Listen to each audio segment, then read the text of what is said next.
Today we're going to be making a snowy forest, and the important part is we're going to be adding shadow. We're going to be practicing adding shadow.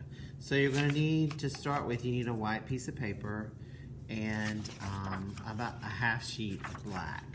So step one, you're going to cut the black sheet into long strips and make them irregular. These are the tree trunks, so you can have wide ones and skinny ones. They don't have to all be the same, okay? Things in nature are not perfect, so you want to have some irregularity and you want to have some variety. So one of the most important things to do is to remember that trees are round, so you want to curve the bottom. And if you want to, you can draw a smile and then cut it out, or you can just cut a curve.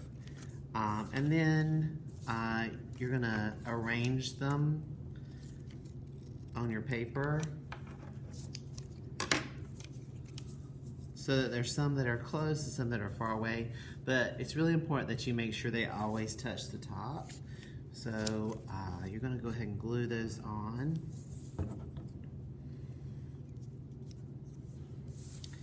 And you might have extra trees, and that's fine. So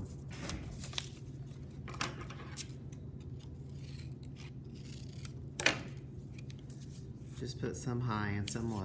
So I'll put this one down here. And maybe one more.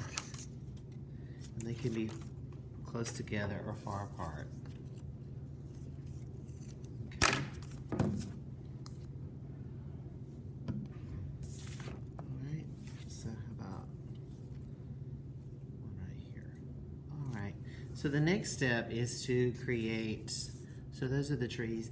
So the next step is to create the shadow, and that's what's going to make it look. This is an example, fourth grade example. But what you want is you want the shadows to be going, first of all, they need to be the same shape as the tree, and they also need to all be going in the same direction. So if you look at this example, the sun is on this side because all the we call that a light source. All the shadows are going in the opposite direction.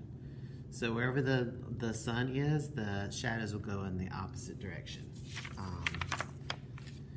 So you can. This is actually with the sun in front. So I'm actually going to do this one with the sun behind the trees. So that means that all of my shadows are going to be coming down this way. Okay. Again, so you want to make sure they're the same width as the tree. So now the shadow is back there, and I'm just going to color these in. Okay, so this is just step one, is creating the shadow and the trees. And you can either do this with a gray crayon, or you can use a regular pencil, which also colors gray. And then you can decide how dark you want your shadows to be, if you want to make them darker or lighter. And that's going to start to make it look 3D. Okay, so you could do it with the sun behind, or you can even add, I have room for, I could add another tree if I wanted to, right here, and add another shadow. And then the next step is to figure out what animal you would like to do.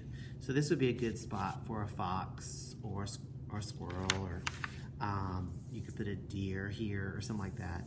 So think about your animal, and then we want to think about tracks in the snow, like what kind of animal tracks are you going to have. So that's the basic idea, the steps for making the snowy forest. Okay.